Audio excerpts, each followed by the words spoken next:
Up arise in the canyon, that's where I long to be, with my three good companions, just my rifle, pony and me.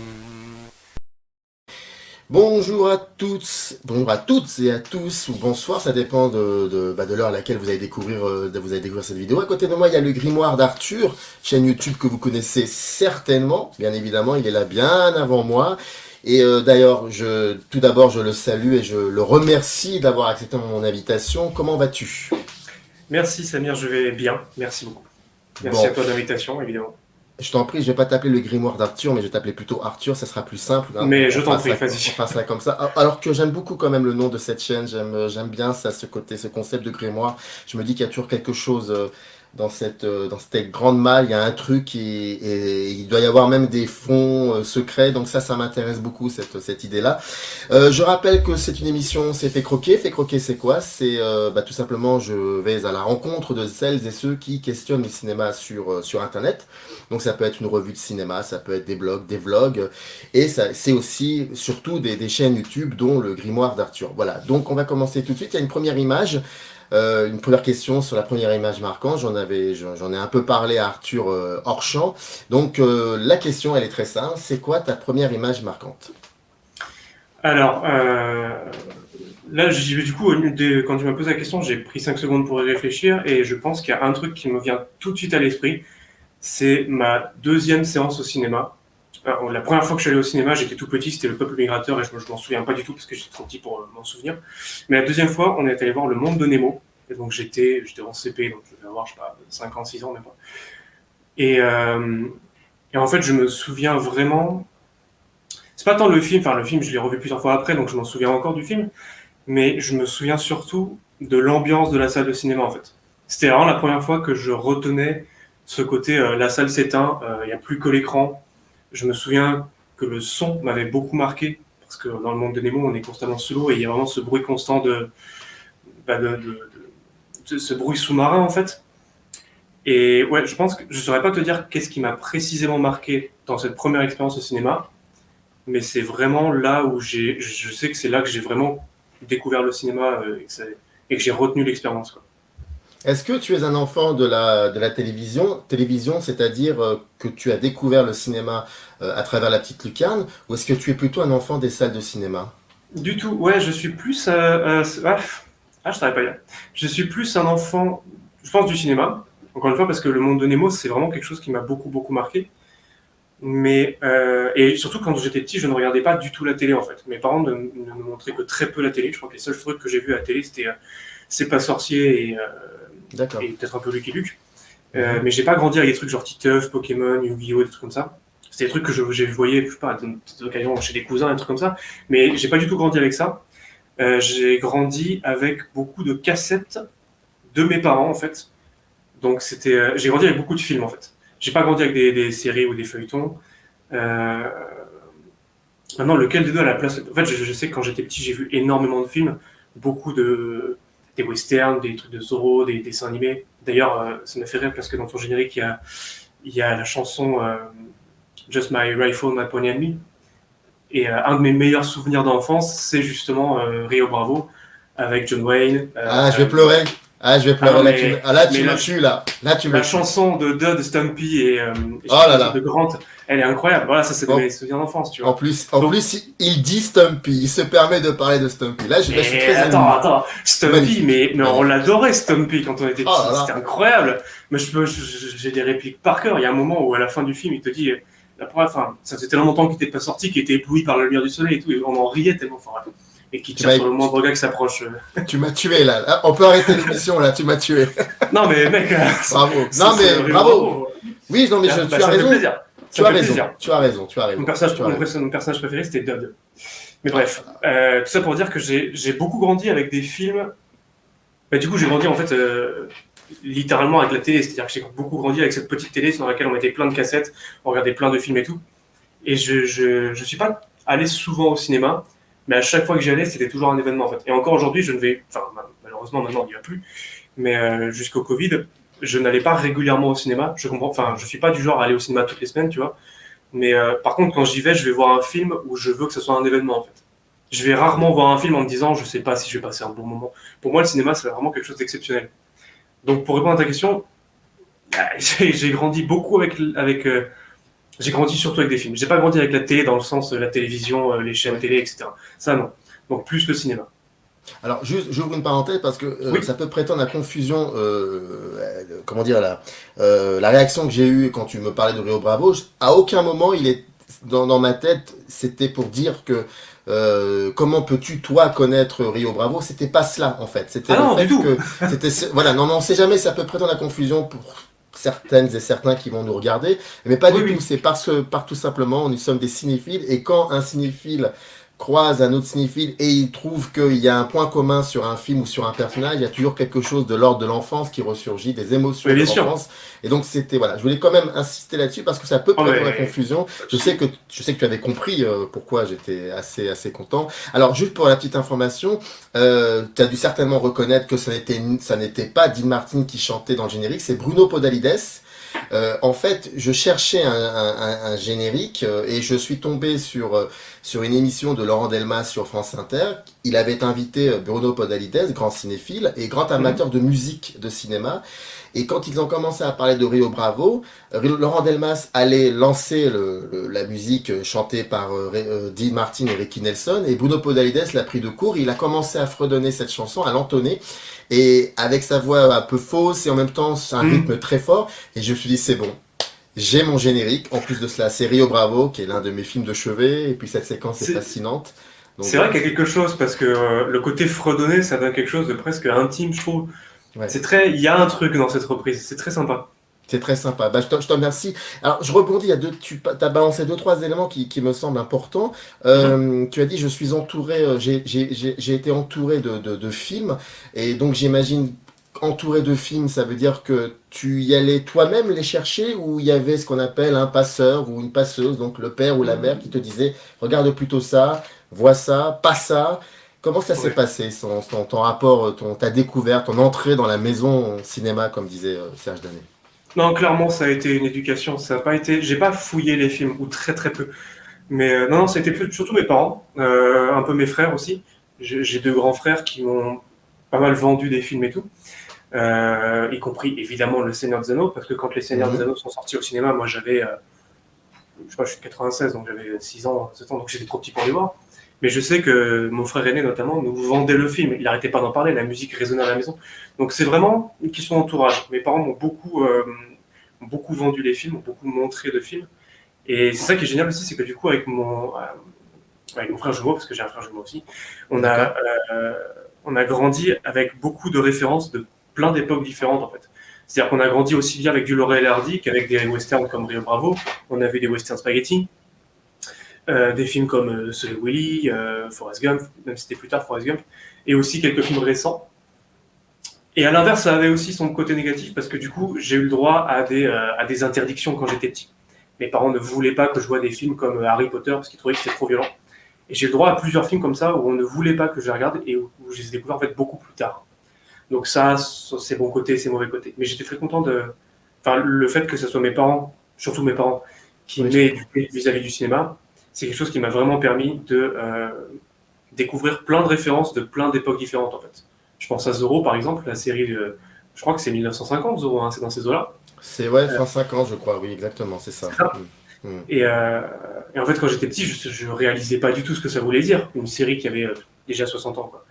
Et ouais, du coup, ouais, avec le recul, je suis très content de me dire que j'ai grandi avec ces références.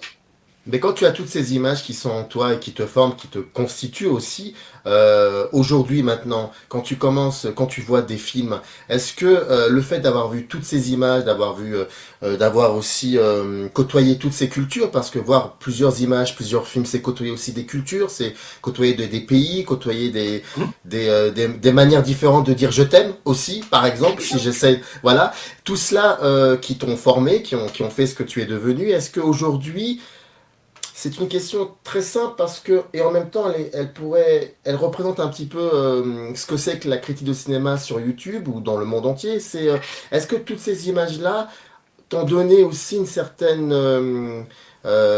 distance avec les films d'aujourd'hui? À savoir, quand tu vas, quand tu découvres un film, tu sais il y a eu des choses avant, tu sais qu'il y a eu des images qui ont été faites avant, des histoires qui ont été racontées. La même histoire que tu vois actuellement, elle a été racontée différemment. Voilà. Est-ce que ces Ouais. images-là t'ont tellement regardé que tu sais comment regarder un film aujourd'hui? C'est vrai que c'est compliqué comme question. Par rapport à la distance, je dirais à la fois oui et non parce que je sais que si aujourd'hui je découvrais Chaplin, par exemple, enfin après je sais, je peux pas en être sûr, mais en fait, si tu veux, je comprends les gens qui me disent qu'ils ont du mal avec les vieux films. Il y a des gens qui me disent moi le cinéma muet, j'y arrive pas, Chaplin, j'y arrive pas, parce Ouais. que on... c'est pas quelque chose de facile à consommer, surtout comparé à ce qu'on consomme aujourd'hui en matière de cinéma. Euh, donc c'est pas une, enfin, en fait, c'est une distance peut-être dans l'autre sens, dans le sens où il y a une proximité que j'ai avec les vieux films que j'aime beaucoup. J'aime beaucoup, enfin, moi, dès qu'on me met un petit peu de musique des années 50, ça m'évoque une nostalgie. Je revois des trucs comme, enfin, je sais pas, par exemple, Chantons sous la pluie, c'est un film que j'adore, pour te compte, ou même les vieux Disney. Il y a pas longtemps, j'ai revu Les 101 Dalmatiens, et j'ai redécouvert une ambiance années 50-60 au cinéma. Et il y a une vraie proximité là-dessus, quoi. Et je suis content. Enfin, quelque part, je suis un peu triste quand des gens me disent les vieux films, j'y arrive pas. Parce que là, pour le coup, il y a une distance, tu vois. Et à l'inverse, est-ce que je suis plus distant vis-à-vis des films d'aujourd'hui? Je pense pas. Mais en fait, je pense que je suis. Après, je sais pas. Peut-être que c'est un peu. Peut-être que c'est un peu prétentieux de le dire comme ça. Donc, je suis pas sûr de moi. Mais peut-être que je suis plus exigeant avec les films d'aujourd'hui. C'est-à-dire que D'accord. je prends un exemple tout bête comme Avengers Endgame que je suis allé voir au cinéma. Je crois que je l'ai vu. Ouais, je l'ai vu 2 fois au cinéma. Et, et en fait, enfin, sans vouloir être méchant, tu vois, j'ai trouvé le film pas mauvais, mais clairement surcoté. Pour moi, c'est vraiment un film extrêmement surcoté. Et j'avais un peu mal avec les gens qui me disaient non mais enfin, c'est le meilleur film que j'ai jamais vu et tout, il est incroyable. Et là, je me suis dit peut-être que je suis plus exigeant que d'autres. Et pour le coup, je pense que cette exigence, elle vient des vieux films. Parce que, enfin, j'extrapole un peu, tu me dis si je m'éloigne de la question, mais C'est très clair ce que tu dis. C'est très très c'est vrai. clair. Ok, Oui. tant mieux, ça me fait plaisir. Si tu veux, moi, ce que j'aime beaucoup avec les vieux films, c'est de me dire qu'il n'y avait pas. Comment dire? Je suis un éternel fan de Chaplin, c'est peut-être un des plus grands modèles en matière de cinéma. Et je me dis, les mecs avaient pas de son, les mecs avaient pas de très peu de texte. Les mecs étaient vraiment ils avaient des moyens limités, tellement plus limités qu'aujourd'hui. Et ça a forcé une créativité incroyable. Et ça, pour moi, ça a forcé des créateurs comme Chaplin de se centrer sur des choses qui, pour moi, doivent encore être au cœur des films, comme l'histoire. Dans un Chaplin, il n'y a pas de dialogue, il n'y a pas il y a pas d'effets, enfin, il y a des effets spéciaux, mais ils sont très limités. Il y a quelque chose de faux. On cherche pas on cherche pas à donner au film de Chaplin quelque chose de réaliste. Enfin, je dis Chaplin, mais c'est pareil pour Laurel et Hardy, c'est même pareil pour des vieux films des années 50, des films de pirates ou des westerns. Il y a quelque chose où on sait que c'est faux, parce qu'on n'a pas les moyens techniques de rendre ça aussi réaliste qu'aujourd'hui. Et on cherche pas à te faire croire que c'est vrai. On va vraiment chercher à créer une personnalité. Un Chaplin, c'est burlesque, c'est entre guillemets idiot, c'est stupide, c'est complètement absurde par moments. Et on va pas chercher le réalisme. Et aujourd'hui, en fait, on a des techniques qui permettent de faire tellement ce qu'on veut que je trouve qu'on oublie de se recentrer sur les choses importantes, en fait. Tu vois, D'accord. tu prends un truc comme, je prends l'exemple d'Avengers Endgame parce que c'est tout ce que j'ai en tête, mais il y en a, on pourrait en citer plein d'autres. J'ai rien contre Avengers Endgame en particulier. En plus, j'ai passé un bon moment devant le film, quoi. Mais j'ai l'impression qu'en fait, il y a tellement de choses dans ce film, tellement de personnages, tellement d'idées différentes, tellement d'univers qui se mélangent, qu'en fait, il y a un côté carambolage et on vise trop haut et on cherche plus à faire. Il y a un côté quantité au-dessus de la qualité, tu vois. Il y a un côté, on s'y perd et j'ai l'impression qu'on n'a pas cherché à centrer la personnalité du film sur quelque chose. Je sais pas si tu vois ce que je veux dire. Il y a un côté artisanal que tu ne trouves plus aujourd'hui, peut-être. Ouais, c'est ça. Je crois que tu as trouvé le bon mot, artisanal. C'est c'est pour ça aussi dans les deux côtés de l'écran, pour parler de ma chaîne, Ouais. j'aime bien parler. Plus un film est éloigné d'aujourd'hui, plus il est intéressant, parce que tu vois à quel point chaque effet spéciaux a son importance en fait. On fait pas des effets spéciaux juste pour le divertissement. Aujourd'hui sur YouTube, tu fais ce que tu veux. Tu vois, aujourd'hui, tu fais de la 3D sur YouTube. Je pense à la chaîne de Atom que j'aime beaucoup. Le mec a un talent fou, tu vois. Et je me dis, si aujourd'hui on peut faire ça sur YouTube, il y a un décalage, si tu veux, entre ce qu'on peut faire aujourd'hui sur des smartphones, sur des applications et tout, comparé à ce qu'on fait au cinéma. Aujourd'hui, sur Instagram, tu peux faire quelque chose qui, en 92, relevait de la prouesse technique d'un film oscarisé. Je pense à des trucs comme la rotoscopie, même si sur Instagram, le résultat est moyen. Je sais pas si tu vois ce que j'écris. Très bien, ouais. Automatiquement sur TikTok et tout. Moi, je vois ça, je me dis, mais waouh, en 95, c'est presque comme si c'était réservé à l'élite de l'armée, tu vois ce que je veux dire? C'est quelque chose de tellement... Et puis 95, c'est pas si loin que ça, tu vois. Et le truc, c'est que quand je vois des making-of de films comme Forrest Gump ou Jurassic Park, on le sent dans la façon de parler des mecs et tout, on le sent qu'ils t'en parlent avec limite des étoiles dans les yeux et qu'ils te disent, mais quand on a découvert cette technique-là, on a compris qu'il fallait l'utiliser, mais qu'il fallait s'en servir comme si c'était un diamant. Dans Jurassic Park, quand les mecs ont commencé à réaliser qu'ils pouvaient faire des CGI et qu'ils pouvaient faire des dinosaures comme ça, ils se sont dit, mais on va en être digne de cette découverte, tu vois. Et aujourd'hui, il n'y a plus ça. Aujourd'hui, on fait tellement ce qu'on veut. Si demain je refais Jurassic Park exactement comme il a été fait, j'ai l'impression que les gens vont se dire, oui, bon, c'est pas très bien fait, il n'y a pas beaucoup de dinosaures, et puis les suites, elles en sont très témoins, tu vois. Les trucs comme Jurassic World, c'est bourré d'effets spéciaux, c'est bourré de trucs. Et encore une fois, moi, je me dis, ok, c'est des très beaux films visuellement, mais est-ce que c'est vraiment des films? Est-ce qu'un bon film, c'est un film qui doit être beau visuellement? Ah, ça, c'est une question qui se pose. Ouais. C'est des grands débats qu'on pose. Mais tu vois, c'est des films comme ceux de Chaplin me font me dire que non. Parce qu'entre guillemets, visuellement, Chaplin, c'est pas beau. C'est en noir et blanc, c'est moche, c'est les effets spéciaux, ils sont kitsch et tout ce que tu veux. Mais il y a une vraie personnalité qui se dégage de ces effets spéciaux. Et c'est pas juste le fait que ce soit un vieux film.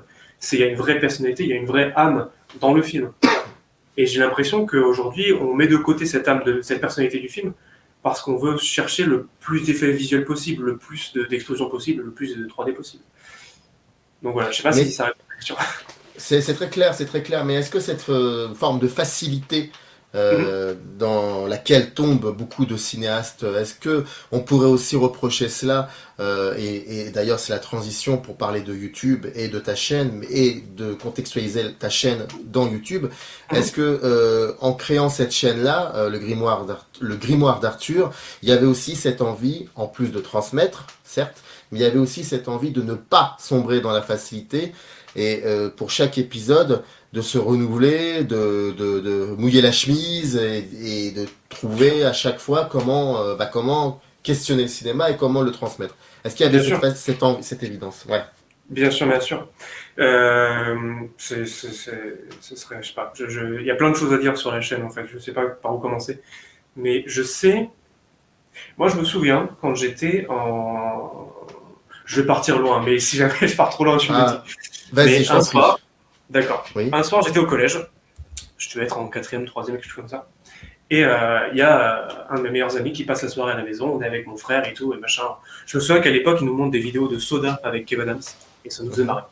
Et à un moment, il nous dit, les gars, il faut que je vous montre un truc et tout. C'est un mec qui fait des vidéos sur les jeux vidéo et tout. Et là, il nous montre une vidéo de Cyprien. Donc je crois que c'était sa première vidéo sur les jeux vidéo. Je sais que ça parlait des jeux vidéo. Et je sais que déjà, donc à l'époque, je sais pas, j'ai 13 ans, quelque chose comme ça. Et déjà, quand je vois ça, je me dis, ok, j'ai envie de faire ça. Mais à l'époque, je suis au collège, je suis quelqu'un de très timide, de très réservé. Je n'imagine même pas que je suis capable de le faire, en fait. Je sais juste que je vois ça, la première chose que je me dis en tête, c'est waouh, j'aimerais trop faire ça. Donc, si tu veux, YouTube, c'est quelque chose dont j'ai toujours eu envie depuis cette vidéo de Cyprien sur les jeux vidéo. Ça a vraiment été, tu vois, déjà là, j'avais envie de faire YouTube. Et j'ai passé pas les 10 ans, mais peut-être les 6 ans les 6 années qui ont suivi à regarder d'autres vidéos. Je connaissais déjà Joueur du Grenier à l'époque. Mais enfin voilà, j'ai regardé énormément Joueur du Grenier, j'ai continué à regarder Cyprien, j'ai vu tout ce qui s'est fait depuis, Cyprien, Squeezie, Norman, etc. Bref. Et à chaque fois que je voyais des vidéos, je me disais, mais au fond de moi, je savais que j'avais envie de faire ça, mais j'osais pas. Et plus le temps passe, plus je commence à y réfléchir. Et à un moment donné, je suis à la fac, je suis en licence de LEA, ça se passe mal, j'ai pas envie d'être là, je sais pas ce que je fous là, et au bout d'un moment, je me rends compte que je suis en train de construire ma vie sans construire ma vie. Et du coup, je me dis, à un moment donné, je craque, je me dis juste, il faut que je fasse quelque chose, quoi. Il faut que je fasse juste un truc que j'ai envie de faire. Et je sais qu'il y a cette chaîne YouTube qui te trotte dans la tête. Et je sais que pendant une bonne année, en tout cas, j'ai regardé des vidéos presque en les analysant et en me disant pourquoi ça marche, est-ce que je me verrais faire ça, qu'est-ce que je voudrais changer, qu'est-ce que je pourrais reprocher à ce vidéaste, pourquoi, et comment je pourrais trouver un compromis entre le fait de faire quelque chose qui marche et le fait de faire quelque chose qui me plaît. Parce que, je sais pas, faire un top sur les pires articles d'Amazon, ça m'intéresse pas du tout. Et en même temps, je me pose la question de, il y a bien quelque chose qui marche là-dedans, quelque chose dont je pourrais m'inspirer, etc., etc. Et voilà, en fait, pour tout ça pour dire que ça m'a pris énormément de temps de me lancer sur YouTube. Ça a vraiment été, ça m'a pris des années en fait d'y réfléchir et de trouver le courage de me lancer. Et je sais qu'au moment où j'ai lancé ma chaîne, je me suis dit ok, je vais le faire, mais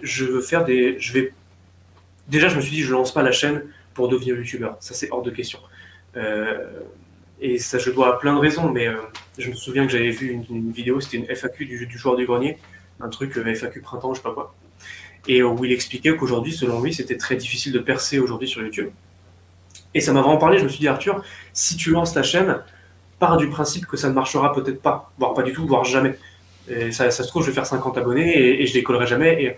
Et je me dis, il faut pas que je vise ça. Il faut pas que je vise l'emploi de youtubeur. Et Ah oui.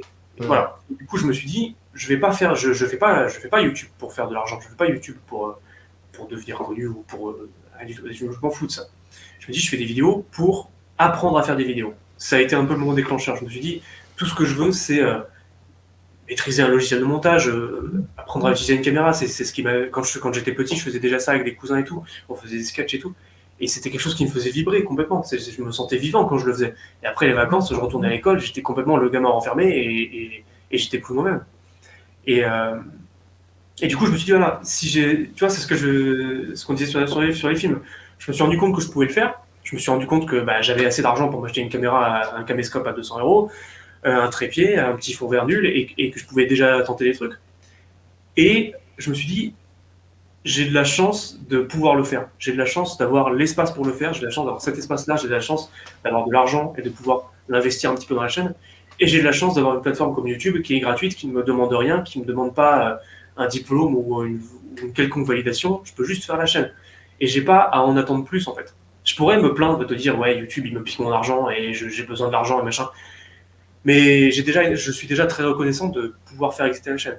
Et dès que j'ai lancé la chaîne, je me suis dit, je veux faire des vidéos dont je sois fier. Je veux pas faire une vidéo par jour parce que c'est comme ça que ça va marcher. Je veux pas faire une vidéo avec du featuring parce que c'est comme ça qu'on marche. Je veux juste faire une vidéo que j'ai envie de faire et dont à la fin je sois fier. Même si elle est imparfaite, même si certaines personnes me disent que c'est mauvais, là je m'améliorerai par la suite. Mais en tout cas, le lien que tu as fait avec la question précédente, il est clair dans le sens où pour moi, c'est important d'avoir conscience de la chance qu'on a, quelle qu'elle soit, que ce soit sur YouTube ou autre chose, et d'en avoir, comment dire, une forme de responsabilité, tu vois. C'est une chose de dire que YouTube va mal, tu sais, de se plaindre du contexte. Et oui, moi, il y a des choses que je peux reprocher à YouTube, mais je pense qu'il faut aussi avoir le courage de se dire. Des fois, pour moi, ça demande du courage de voir le bon côté des choses, en fait. Tu vois, je pourrais me plaindre de ma situation sur YouTube, mais je peux aussi en être très reconnaissant. Et à choisir entre les deux, il faut en être reconnaissant et pour moi, il faut s'en rendre digne. Allez, je vais citer Kaamelott. Je vais citer Kaamelott. C'est quoi qu'il dit déjà la phrase de César sur les grands chefs de guerre. Il dit, attends, je veux pas, je veux pas, je veux pas foirer cette réplique parce que sinon les fans de Kaamelott ils vont me détester. César qui dit à Arthur, on ne devient pas un grand chef de guerre parce qu'on le mérite, on le devient par un concours de circonstances et on le mérite après. Et pour moi, c'est ça. Je me lance pas la chaîne, j'ai pas lancé la chaîne en me disant je mérite de devenir youtubeur. Je lance la chaîne en me disant c'est à moi de mériter même mon statut de vidéaste ou de youtubeur ou de ce que tu veux. Et je le mérite en me donnant, en mouillant la chemise, comme tu dis, en me donnant du mal, en faisant des efforts, en faisant quelque chose que je ne sais pas encore faire. Parce que si je fais quelque chose que je sais déjà faire, je me répète et c'est pas intéressant pour moi. Et comment tu gères maintenant aujourd'hui le succès de cette chaîne? tu l'avais pas prévu, ce qui est une Non, bonne je l'avais stratégie pas aussi, prévu. inconsciente. Mais comment tu... J'imagine, je sens pas que tu aies changé hein, quand je vois tes vidéos. Mhm. Tu t'éclates toujours autant. Et en plus de cela, dans tes vidéos, il y a pas mal de choses qui sont là en toi depuis très longtemps, à savoir déjà ne serait-ce que le jeu, la comédie. Ça, tu en joues beaucoup aussi. Sur la manière de monter, sur la manière de cutter, ça aussi, il y a une espèce de rythme sur lequel tu travailles assez souvent. Et puis Ouais. surtout, tu racontes des histoires. Tu racontes une histoire dans laquelle il y a un peu de toi et un peu de cinéma, ou les deux. Mais tu t'es permis de me parler de ton rapport avec YouTube. Donc, je vais clôturer cela en me permettant aussi de te poser cette question, à savoir comment gérer ce succès mérité, grandissant C'est très que tu as gentil. avec cette chaîne. Comment je le gère, j'ai envie de te dire, je le gère pas. Euh, j'ai un peu l'impression que je passe par toutes les étapes en fait. Quand je reçois des messages de gens qui me disent qu'ils ont pleuré devant une de mes vidéos, je suis extrêmement reconnaissant. Euh, mais tu vois, aujourd'hui, je me sens absolument pas comme un youtubeur. Et en fait, je n'ai pas envie qu'on me voit comme un youtubeur parce que le terme youtubeur, c'est pareil, c'est une longue histoire, c'est très très compliqué. Mais l'autre jour, j'ai vu, je crois que c'est la dernière vidéo de Squeezie où il parle de ses 10 ans sur YouTube. Et il est très content parce qu'il dit aujourd'hui, enfin, on peut dire que youtubeur, c'est un vrai métier. Et dans Ouais, ma tête, je me dis, ok, c'est cool. Et puis, pourquoi pas? C'est bien de dire que youtubeur, c'est un vrai métier. Mais si youtubeur, c'est un vrai métier, alors il faut pas qu'on me dise que je suis youtubeur. Parce qu'un métier, c'est quelque chose qui te permet de vivre, c'est quelque chose qui te permet de payer ton loyer et de subsister à tes besoins. Et c'est pas le cas de YouTube pour moi. Et ça ne le sera probablement jamais. Mais moi, j'ai eu une fois une abonnée avec qui je discutais qui me disait, oui, t'es mon youtubeur préféré et tout. Et moi, je lui disais, j'ai pas envie qu'on m'appelle youtubeur parce que je me considère pas comme youtubeur. Et elle m'avait répondu que pour elle, à partir du moment où tu crées du contenu, tu es youtubeur. Et si tu veux, pour moi, ça, c'est pas clair en fait. D'un côté, tu as des youtubeurs qui vont dire il faut qu'on se batte pour qu'on dise que youtubeur, c'est un vrai métier. Et je veux bien, moi, je suis pas contre cette idée, hein, ça me plaît aussi. Mais dans ce cas-là, il y a beaucoup de gens qu'on appelle des youtubeurs qui en fait n'en sont pas. Parce qu'à partir du moment où tu ne gagnes pas ta vie sur YouTube, tu n'es pas youtubeur dans ce cas-là. Tu vois. Et il faut avoir l'honnêteté de le reconnaître. Moi, personnellement, ça ne me dérange pas de me dire que je ne suis pas youtubeur. Je préfère me voir comme juste un type qui fait des vidéos. Et encore aujourd'hui, en fait, j'ai du mal à voir ma chaîne comme une vraie chaîne YouTube. Je me sens encore comme une petite chaîne qui n'existe pas. Je vois très rarement des comptes de vidéastes qui mentionnent ma chaîne, en fait. Souvent des petites chaînes. J'ai rencontré plein d'autres vidéastes, ça m'a toujours fait très plaisir, tu vois. Mais en fait, j'ai pas l'impression d'être vraiment dans le YouTube game, tu vois. Et je sais pas si c'est quelque chose qui me fait de la peine ou pas. Je sais que par moment, je me dis, ah, ça serait quand même bien que tel youtubeur ciné, il dise ce qu'il pense de mon boulot, même s'il aime pas forcément. Au moins que je vois un peu ce qu'en pensent les autres, tu vois. Et en même temps, je pense que si ça m'arriverait, je prendrais la grosse tête. Et c'est pas du tout ce que j'ai envie. J'ai pas du tout envie. J'essaie de me forcer à faire des. Enfin, je me force pas à faire de vidéos, mais j'essaie de me forcer à garder un rythme sur les vidéos. Je suis très content de me dire que depuis 3 ans, j'arrive à faire à peu près une vidéo par mois, qu'elle soit petite ou grande. J'arrive à repousser mes limites et tout.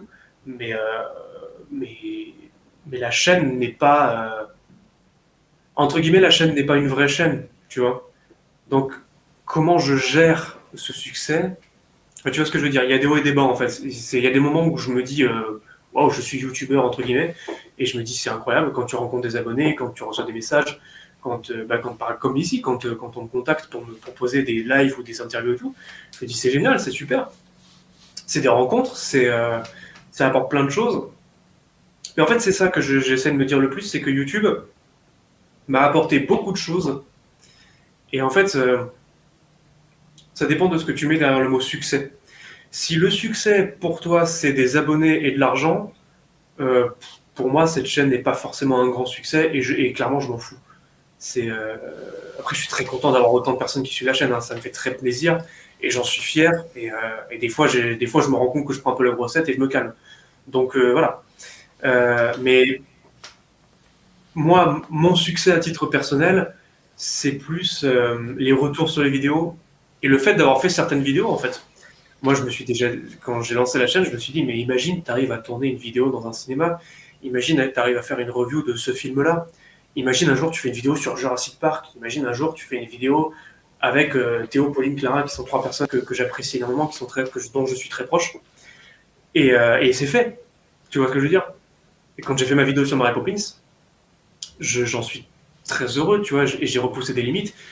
Et c'était une vidéo qui a été super bien accueillie. Et pourtant, c'est pas une vidéo qui va rapporter de l'argent, c'est pas la vidéo la plus vue de la chaîne. Donc voilà, le succès, c'est relatif, quoi. Je sais pas si je crois que je réponds pas très bien à la question, je suis désolé. Si. Moi, c'est en regardant un live par hasard. Alors, je ne sais plus qui gérait ce live. Est-ce que c'est le Mediavore? Est-ce que tu as déjà fait un Mediavore live? aussi. Ouais, j'en ai fait Eh 2 avec bien, le Mediavore. je crois que c'était au cours d'un live géré par le Mediavore où j'ai découvert ta chaîne. Enfin, j'ai découvert le nom de ta chaîne, ça m'a sensibilisé. Je suis un ancien, enfin très très ancien, hein, je te parle de cela, j'étais gosse, je suis rôliste. Donc, Ah, et j'aime beaucoup. Donc, je sais pas, voilà, je suis allé et puis j'étais assez satisfait. Donc, c'est pour ça que j'avais envie de discuter avec toi. Donc, comment tu t'organises? Quelle est ta méthodologie pour travailler une vidéo? Comment tu t'organises Est-ce qu'il y a est-ce que la structure de la narration dans tes vidéos est-ce qu'il y a une base déjà à cela et que tu réadaptes après pour le sujet que tu vas questionner? Et j'aimerais bien, par curiosité, vraiment vilain défaut, mais vraiment par curiosité, connaître ta méthodologie pour travailler une vidéo. ça va dépendre de la vidéo. Mais en général, ce que je dis tout le temps, c'est que la vidéo qui sort à un instant T sur la chaîne, c'est une vidéo que j'ai commencée il y a déjà plusieurs mois. C'est rarement une vidéo. Mhm. Ça m'arrive très rarement de commencer une vidéo et quelques jours plus tard, elle est sortie. Là, je crois que la seule vidéo où ça m'est vraiment arrivé, c'était la notion du détail sur Bilbo le Hobbit. Parce qu'un Ouais. soir, je suis allé chez un pote, on s'est refait la trilogie. Et en revoyant le premier film, j'ai repéré le mouchoir, que j'avais déjà repéré, mais je m'étais jamais attardé dessus. Et je me suis dit, waouh, c'est vrai que c'est une bonne idée ce mouchoir et tout, ce serait un bon détail pour le format et tout. Et le soir même, je rentre chez moi, j'ai écrit la vidéo et en fait, ça s'est fait ultra rapidement. Et je sais que, ouais, en fait, on n'avait pas lancé le deuxième film que la vidéo était déjà sortie entre temps. Donc c'est vraiment, ça s'est fait en quelques jours. Et je me souviens, ouais, j'ai retrouvé un pote, il m'a dit, dis donc, t'es rapide quoi. Mais sinon, le reste du temps, c'est souvent des vidéos dont j'ai l'idée, que je mets de côté, que je laisse mûrir de temps en temps et que je prends le temps de travailler.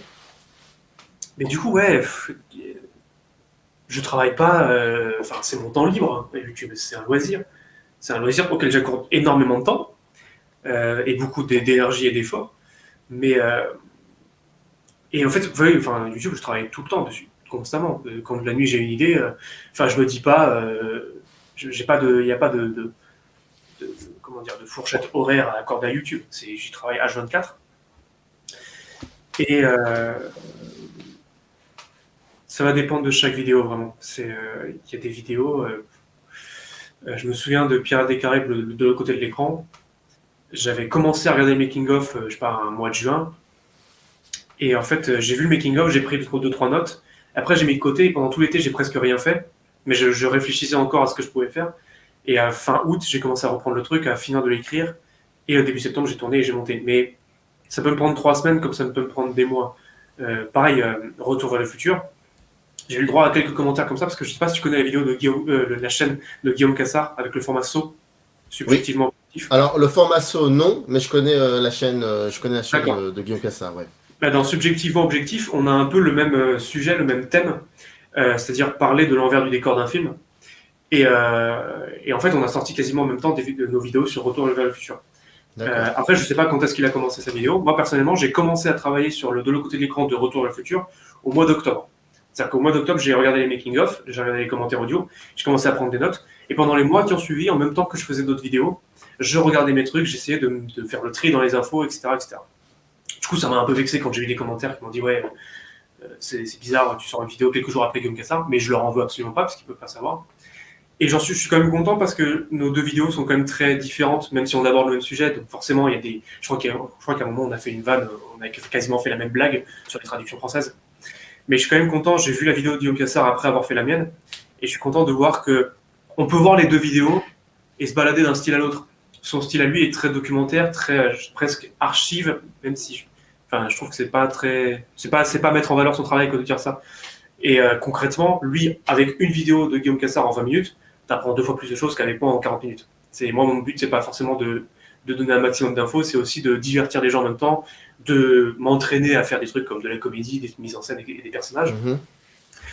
Et donc voilà. Mais tout ça pour dire que tu vois, la vidéo sur Retour vers le futur, elle est sortie en 2 parties, fin janvier, début février. Enfin non, plutôt début février. Mais, mais j'avais commencé à y bosser dessus au mois d'octobre. Donc c'est très... Ouais, je saurais pas comment te dire. C'est à la coup limite. par coup. Ouais, Coup par c'est par coup. J'ai plein de sujets dont j'ai envie de parler.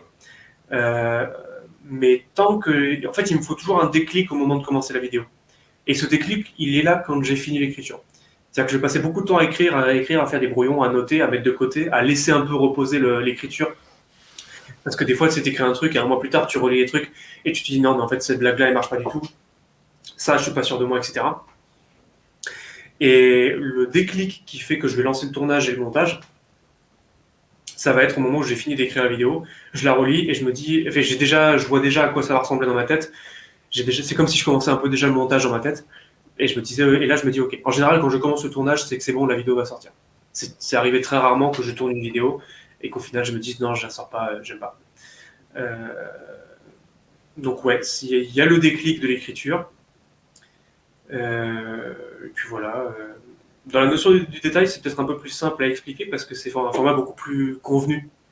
Dans les 2 côtés de l'écran, le but c'est de raconter une histoire. En fait, d'une histoire à l'autre, c'est pour ça aussi que j'ai jamais fait de générique de l'autre côté de l'écran, c'est parce que pour moi, de l'autre côté de l'écran, ça doit être. Il faut qu'à chaque fois, on ait l'impression que ce soit un épisode unique. Parce que c'est entièrement dédié.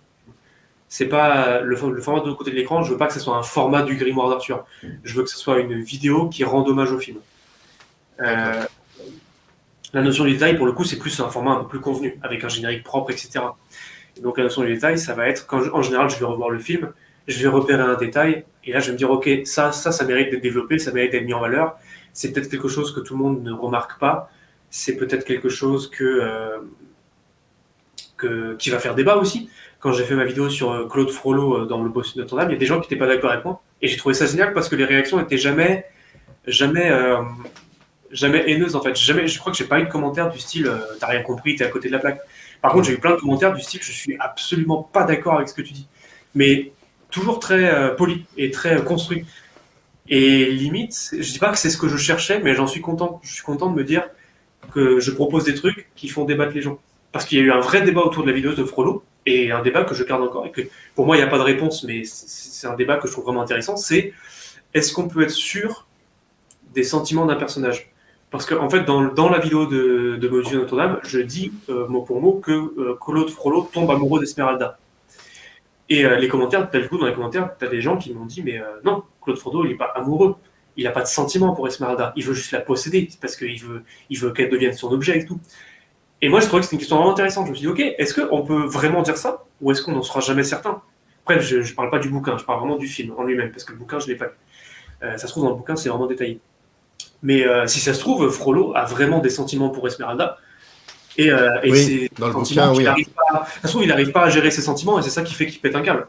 Mais je dans trouve le vraiment bouquin, le débat. oui, je te le confirme, dans le bouquin, il est amoureux. Enfin, il est amoureux et pour lui, l'amour, ça se traduit par la possession. Donc, mais tu vois, c'est ça qui est très intéressant, c'est que la notion d'amour, elle est très différente d'une personne à l'autre, d'une œuvre à l'autre, elle est très différente. Et c'est ça, pour Frollo, il y a ce côté, il veut posséder. Et dans le film, c'est bien montré aussi. Il prie, il dit mot pour mot dans une prière, fait qu'elle soit à moi et à moi seul. C'est pas quelque chose de forcément sain à dire. Enfin, ça dépend comment tu le dis. Mais comment dire, moi, je pense qu'on peut très bien dire que Frollo est amoureux, qu'il a des vrais sentiments pour Esmeralda, mais que comme il est quelqu'un de très enfermé dans ses dogmes religieux, que en fait, ce qui lui fait péter un câble, c'est le fait de ne pas savoir comment gérer ses sentiments. Il se retrouve, il réalise qu'il est amoureux d'une personne, et moi c'est pour ça que j'adore cette scène infernale, c'est parce qu'il est il est en plein dans une prière, et en fait ce qu'il explique, c'est que il mélange de la haine et de l'amour en même temps. Il y a entre guillemets des compliments à Esmeralda dans ce qu'il chante. Il est mêlé à de la haine et mêlé en fait à quelque chose qu'il n'arrive pas à. Pour moi, moi je le vois comme ça. Après, il y a des gens qui sont pas d'accord et j'en suis limite content, tu vois. Mais pour moi, Frollo, c'est quelqu'un qui a ressenti quelque chose de très fort pour Esmeralda, qui a pris peur en découvrant qu'il ressentait ce genre d'émotion, et qui part comme dans une réaction presque chimique, à décider de se renfermer sur lui-même et de devenir encore un tyran encore plus terrible que ce qu'il était déjà jusqu'à maintenant, pour limite contrer une espèce de pulsion d'amour, tu vois. Moi, c'est comme ça que je le vois. C'est comme l'évêque dans les duos que la femme de la nuit. L'évêque amoureux de Michelle Pfeiffer, et il refuse qu'elle soit elle-même amoureuse euh, c'est quoi? C'est Rutger Hauer qui joue le rôle donc d'une espèce de capitaine de la garde. Et comme il refuse cela, il leur jette un sort. Ils ne Ouais. peuvent pas se voir et à la fin, voilà, il y a cette idée de je suis tellement Ah. fou Il y a, amoureux de ça que je ne veux pas je veux te posséder, je veux être le seul qui te possède, sinon bah tu en pâtiras. Il y a de cela, hein. il y a plein Aussi, Pour moi, c'est ça qui est intéressant, c'est qu'il y a plein de façons d'interpréter une œuvre. Et je me rappelle aussi un tweet que j'ai vu du coroner. Tu connais le coroner, je suppose. non, du tout, du tout. Ah, alors bah, si tu connais pas, je te recommande vraiment. C'est la chaîne Chronique Fiction qui fait D'accord. des vidéos sur le cinéma et c'est excellent. C'est du travail plus que pro. Et dans le coroner, en fait, c'est Monsieur Stéphane Gaudin qui joue le rôle du coroner et qui en fait fait une autopsie d'un personnage ou d'une personne lambda et qui en profite pour analyser la mort d'un personnage au cinéma. Et c'est excellent. Vraiment, je te recommande. Il y a un nouveau format qui est sorti il n'y a pas longtemps sur la chaîne aussi qui s'appelle L'Avocat. Et c'est pareil, c'est un personnage d'avocat qui prend la défense, enfin, qui parle d'un méchant de film. Et c'est excellent. Ça fait partie des meilleures vidéos que j'ai vues sur YouTube Ciné. Et en fait, il propose vraiment une interprétation très précise via la mort d'un personnage ou d'un autre. Et sur Twitter, j'avais vu un screen d'un commentaire qui disait, je ne sais pas si c'est la bonne interprétation, mais c'est vraiment une interprétation qui m'a donné des frissons, quoi. Et le coroner qui a répondu, enfin la chaîne Chronique Fiction qui a répondu aux commentaires et qui a dit, bah, si tu as ressenti des frissons, ça veut dire que c'est la bonne. Et peu importe ce que les gens en diront, en fait. Pour moi, on peut interpréter de différentes manières une œuvre. Il y a ce que le réalisateur veut transmettre, il y a ce que l'auteur veut transmettre. Mais si tu interprètes quelque chose de différent, si quelque part il fallait l'interpréter, c'est que quelque part c'était qu'il fallait le lire, tu vois. Après, c'est très flou, c'est très compliqué à dire, mais du coup, c'est pour ça que j'aime bien le fait qu'on n'ait pas tous la même façon d'interpréter les choses. Il n'y a pas longtemps, j'avais débattu avec quelqu'un et on s'était rendu compte qu'on n'avait pas du tout la même vision de. Oui, je crois qu'on parlait du film Le Prénom. Ou non, je sais plus. Non, ah non, attends. Non, on parlait du clip de Orelsan des fêtes de famille. Tu vois le. Très bien. Ouais, oui, oui, très très bien. Et, euh, et on n'était pas d'accord sur l'interprétation parce qu'en fait, moi, je disais que c'est pas que j'aimais pas le clip, j'aime bien Orelsan, mais en fait, je trouvais cette chanson un peu triste parce que c'est vrai en fait ce qu'il raconte. C'est une réalité dans les familles, des familles qui sont détruites, des liens familiaux qui se perdent et tout. Et pour moi, c'est quelque chose qui me rend triste parce que j'ai une grande famille et quand je suis témoin de ce genre de tragédie dans Débordement. les familles, ça me rend triste, tu vois. Et du coup, cette chanson, elle peut pas me faire rire ou plaisir. Et la fille avec qui je discutais me disait, mais pour elle, c'est plus une façon de se dire que c'est pas grave, en fait. Presque une façon de le voir d'un œil positif. C'est une façon d'en rire, de montrer à tout le monde qu'on est tous pareils, qu'on a tous ce genre de problèmes dans nos familles. Et une façon de dire, bah, c'est comme ça, je vous aime bien quand même, tu vois. Et tu vois, je suis pas capable de te dire ce que Orelsan voulait vraiment transmettre dans son clip. Peut-être que c'est mon interprétation, peut-être que c'est son interprétation. Mais c'est quand même intéressant de voir qu'on a deux interprétations différentes. Et je ne saurais pas te dire qui de nous deux a raison ou tort, tu vois. C'est pour ça que la notion d'interprétation, elle est très particulière. Il y a des messages à transmettre et il y a aussi ce qu'on décide d'en faire. Et ce qu'on va interpréter, ça va dépendre de nous, ça va pas forcément dépendre de l'œuvre. À partir du moment. Je suis parti très loin, je suis désolé. Non, non, du tout. À partir du moment où c'est un objet artistique et par définition, l'objet, tu te l'es réapproprié, donc il t'appartient, donc tu en fais ce que tu veux, hein, finalement. C'est Donc tu ça. l'interprètes comme tu l'entends et c'est Tu le plus as, important. tu as des œuvres d'art qui ont franchi comment dire, des caps qui sont devenus tellement cultes dans la culture populaire qu'en fait, tu sens que tout le monde ne l'interprète pas de la même manière. Je pense au Ouais. Seigneur des Anneaux. Le mec qui a écrit Sans Anneaux, Tolkien, j'avais vu dans le making-of des films, si je ne me trompe pas, ou dans les documentaires, je ne sais plus exactement où. Mais c'était un chrétien catholique, si je ne me trompe pas. Et il y a beaucoup, beaucoup de parallèles bibliques dans le Seigneur des Anneaux. Il y a beaucoup de, c'est quelque chose de très, voilà. Et en fait, je pensais pas, quand j'ai découvert Seigneur des Anneaux, quand j'ai construit ma façon de voir le film, je pensais pas que c'était une œuvre qui parlerait à autant de milieux différents. C'est-à-dire que euh, quand j'ai appris ça, en fait, dans ma tête, je me suis dit, ok, en fait, donc le Seigneur des Anneaux, c'est un truc de religieux, c'est un truc catho, c'est un truc fait pour ça, fait pour ce milieu. Mais en fait, non. T'as des groupes enfin, moi, je suis tombé sur une vidéo une fois, je sais pas du tout d'où elle sort cette vidéo, c'est juste un mec qui fait une chanson de métal sur le Seigneur des Anneaux. Et tu sens que c'est pas fort, enfin, c'est pas du tout l'image qu'on pourrait avoir. En fait, des fois, je me dis, mais si Tolkien voyait le genre de personnes qui sont fans de ses bouquins et des films qui ont été faits, est-ce qu'il serait forcément, est-ce qu'il serait, genre pas d'accord, mais est-ce qu'il s'y attendrait? Je crois qu'il y a une rumeur, je sais pas si c'est vrai ou pas, c'est des trucs, c'est des on-dit, donc on va apprendre avec des pincettes, mais il y a des rumeurs comme quoi le fils de Tolkien a détesté le film du Seigneur des Anneaux, parce qu'il trouvait que ça rendait pas hommage au livre et tout. Et tu te dis, mais pour autant, c'est pas des mauvais films, et pour autant, pour moi, c'est pas des films qui n'ont pas compris l'esprit du livre. Après, je dis ça, je n'ai pas lu les bouquins. J'ai lu le début du premier livre, je suis un traître là-dessus. Mais c'est pas grave. Mais, mais tu vois ce que je veux dire, quand une œuvre arrive à basculer dans des milieux différents, il y a aussi les bouquins du Seigneur des Anneaux ont connu une énorme popularité dans les années 70 avec les mouvements hippies. Et je suis pas sûr que Tolkien ait été un hippie dans sa vie. Après, j'en sais rien, peut-être. Oui, mais à partir du moment où Tolkien a créé littéralement un monde, il a créé un monde avec plusieurs langages, plusieurs langues, pardon, plusieurs modes de vie. Il a créé un monde. Donc dans ce monde, il y a de tout. Et comme le nôtre, donc je suis pas très surpris que le Seigneur des Anneaux puisse sensibiliser. Je vais être assez grossier. Puisse sensibiliser différentes personnes de différentes catégories sociales, par exemple, on va dire ça comme ça. Ouais. Et donc moi, moi, le Seigneur des Anneaux, par exemple, j'ai un lien qui est très particulier avec. Je te parle de l'adaptation cinématographique de Peter Jackson, et non du film d'animation de Ralph Bakshi, que je trouve intéressant pour le coup. Mais j'ai un lien assez paradoxal avec la trilogie du Seigneur des Anneaux et la trilogie du Hobbit. C'est que je trouve que ce ne sont pas des très bons films cinématographiquement parlant, mais tu vois, ça ne m'a pas empêché d'acheter, et pour le coup j'achète très rarement des DVD et des Blu-ray. J'ai acheté l'édition Blu-ray et du Seigneur des Anneaux et du Hobbit, et ce sont des films que je regarde pratiquement une fois par mois, et un peu plus parfois, alors que ce n'est pas du tout le cinéma qui me fascine, qui me sensibilise, mais je ne sais pas pour quelle raison.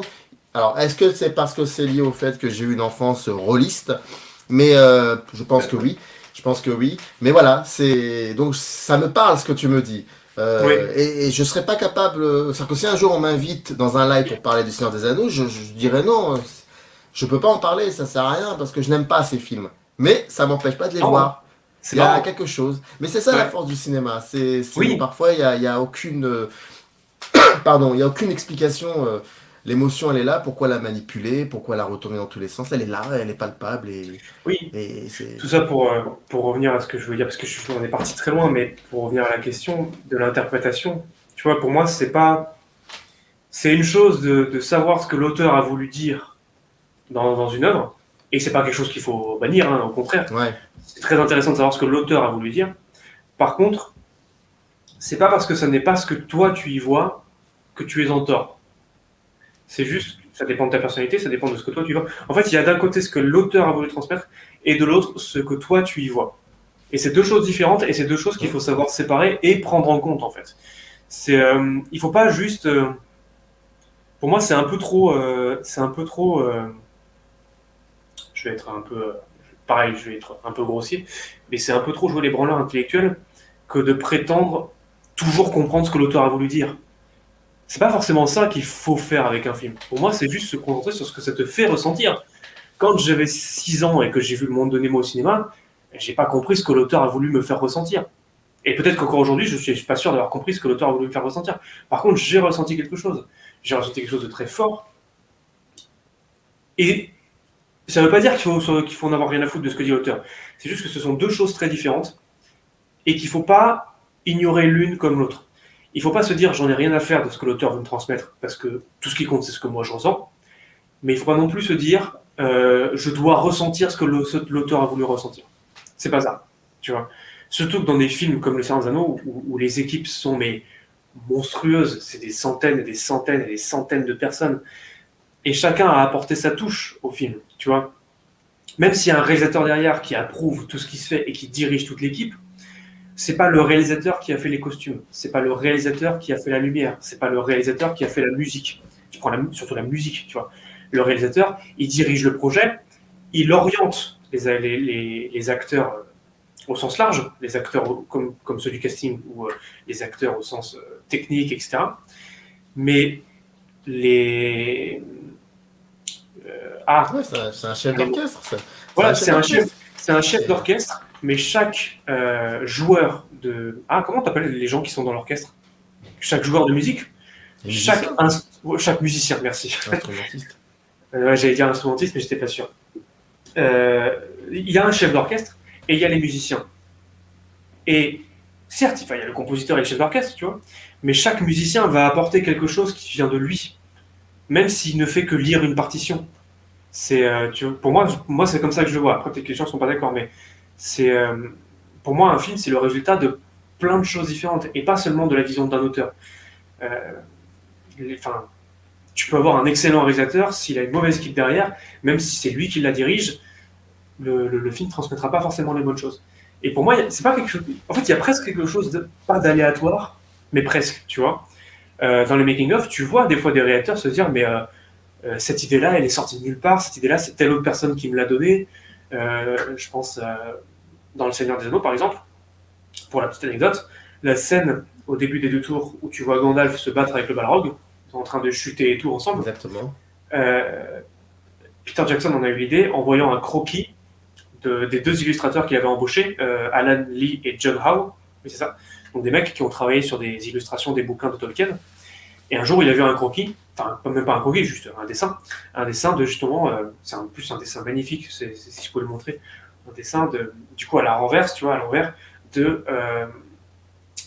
Gandalf et Balrog en train de chuter et en train de se battre. Et il a vu ça, il a dit, mais il faut une scène comme ça, il faut lui faire une scène comme ça. Et là, tu te dis, est-ce que ça veut dire que dans Le Seigneur des Anneaux, il y a une part du film qui n'appartient pas à Peter Jackson? Pour moi, c'est un tout. Tu vois? Mais oui, mais je suis d'accord. Pardon, je t'interromps, mais en Non, même j'en prie. temps, mais oui, je suis d'accord avec toi. Certes, mais un film, c'est la somme de plusieurs éléments qui ne sont pas hasardeux et qui le sont aussi. C'est ça Voilà. un film, et Absolument. c'est ça qui est fascinant. Et c'est Et pour ça ça va. qu'on ne pourra jamais expliquer, mais jamais, hein, expliquer réellement le succès ou l'échec d'un film. Parce sûr. que tu as des cinéastes qui te disent mais c'est pas possible. Là, j'avais tout pour réussir, tout. Et le tournage s'est Voilà. vachement bien passé, c'était agréable, on était heureux. Boum. Et tu as des films qui se passent très très mal, des tournages horribles, voire même l'équipe ne suit plus le réalisateur. Et ça donne des films extraordinaires. Donc Bien sûr. c'est aléatoire, il n'y a pas de science en fait dans le cinéma et c'est ce qui rend encore Et plus puis, palpable la chose.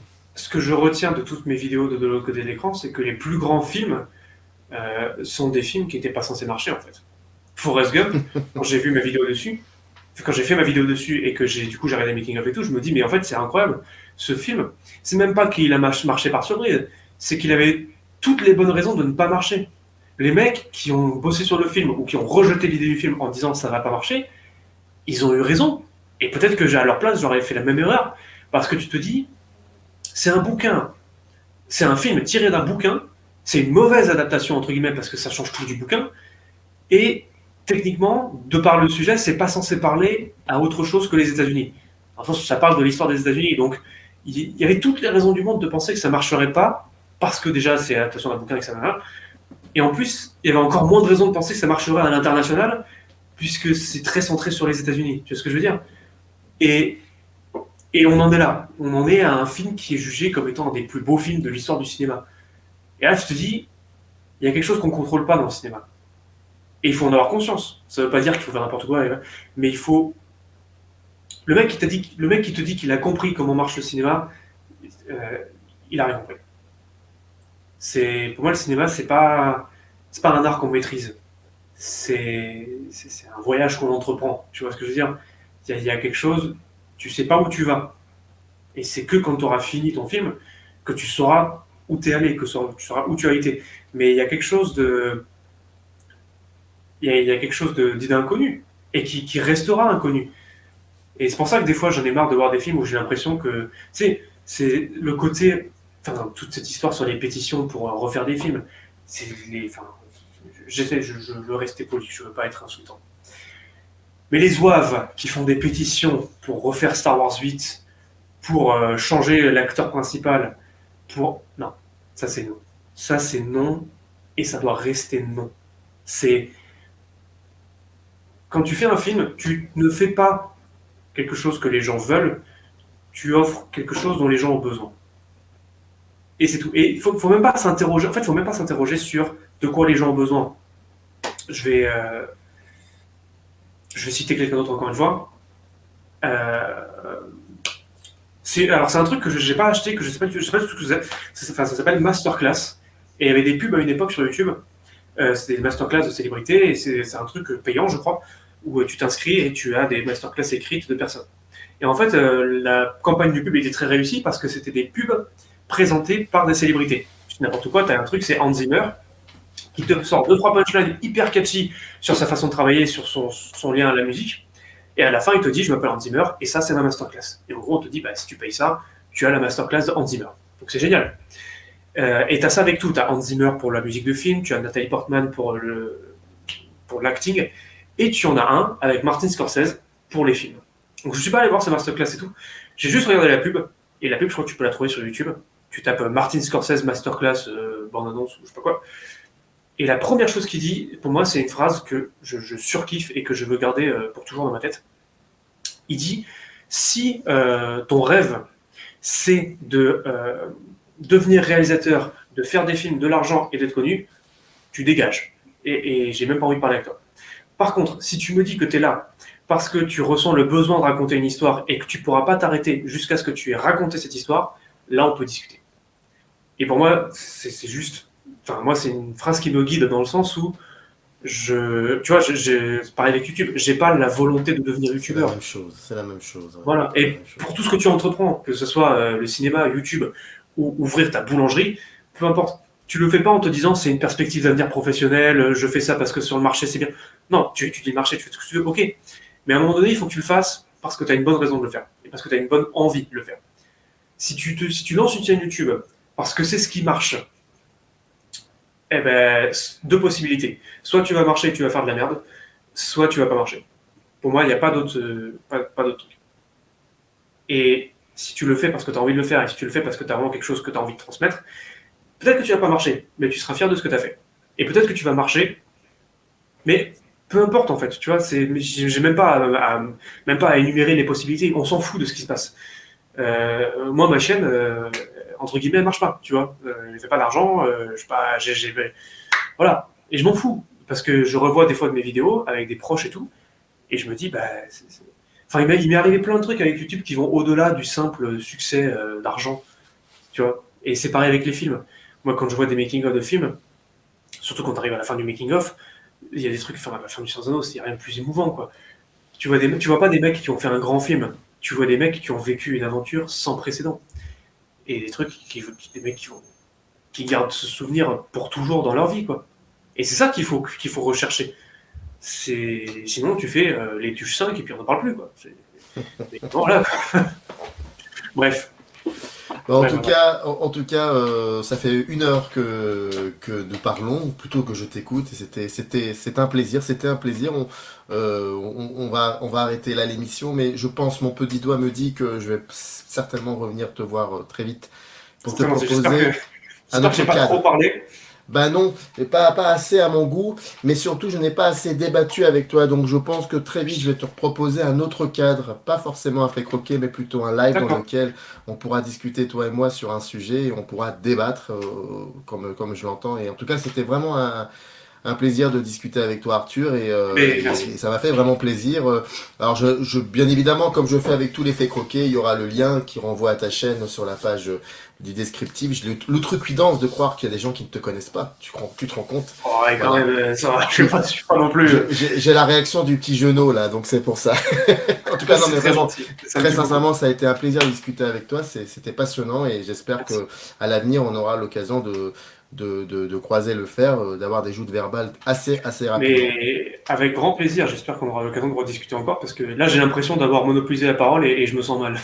Mais non, pas du tout, parce que c'est l'idée de Fait Croquer. Donc, Oui, d'abord, je t'écoute et ensuite, je t'invite dans un live pour t'éclater. C'est comme ça que c'est très gentil. Mais ça me fait très plaisir. En tout cas, je suis très très content d'avoir pu participer à ça. Bah, je t'en prie. Je te souhaite une agréable journée et puis à très vite. Salut. Merci, à bientôt. Ciao. Upper eyes in the canyon, that's where I long to be, with my three good companions, just my rifle, pony and me.